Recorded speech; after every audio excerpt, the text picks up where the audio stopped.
कि शिवास्त्र की काट करने वाला ये धनुर्धर कौन है? एक और परशुराम का शिष्य। किसने इस द्वंद में विघ्न डालने का दुस्साहस किया है? ये बाण किसने चलाया? मैंने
हस्तिनापुर के राजपुत्रों के रंगभूमि में किसने आमंत्रित किया तुम्हें? उत्तर दो।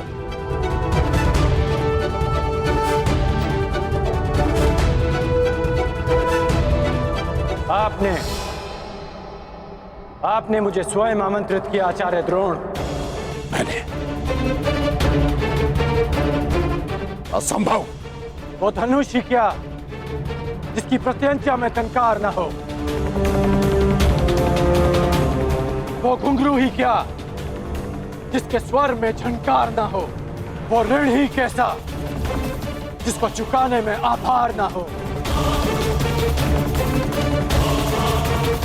और वो द्वंद ही क्या जिसकी चुनौती स्वीकार ना हो।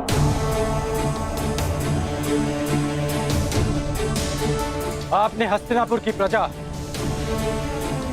और माननीय अतिथियों के मध्य चुनौती दी थी। मैंने तो मात्र उसे स्वीकार किया है।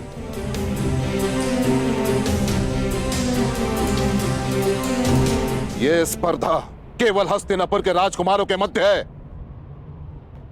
और किसी के नहीं।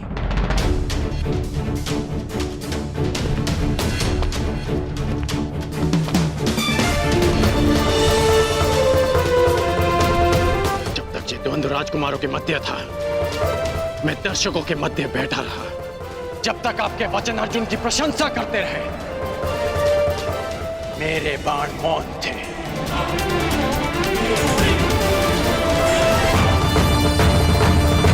परंतु जब आपने संसार के समस्त धनुर्धारियों को चुनौती दी, तब ना मैं मौन रह सका और ना मेरे बाण। जिसे आप मेरा दुस्साहस समझ रहे हैं, वो मेरी विवशता थी आचार्य। एक गुरु ने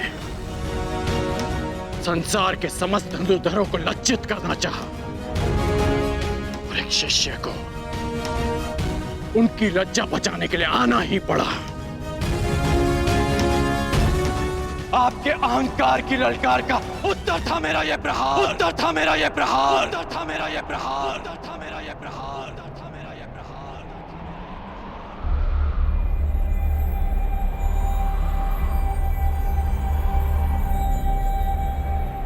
मैं सबके समक्ष अर्जुन को द्वंद्व की चुनौती देता हूं, चुनौती देता हूं, चुनौती देता हूं, चुनौती देता हूं, चुनौती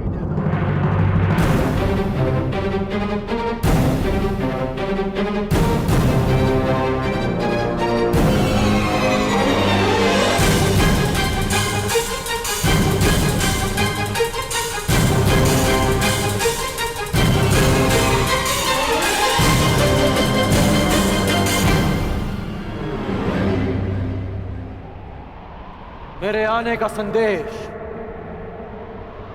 कल राज्यसभा में मिल ही गया होगा आपको।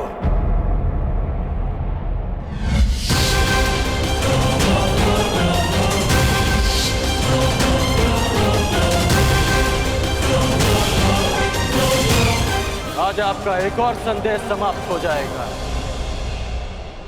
इस संसार का सर्वश्रेष्ठ धनुर्धर आपका प्रिय अर्जुन।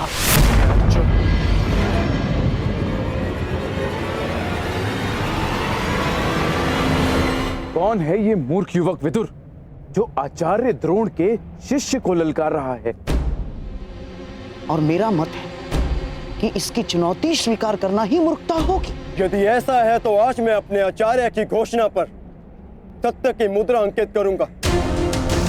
हस्तिनापुर के समक्ष यह सिद्ध करूंगा कि वो सुरक्षित हाथों में।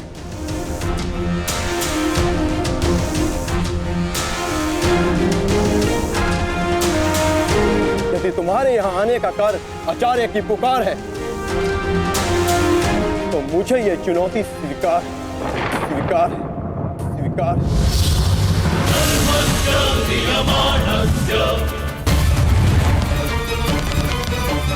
सर्वस्य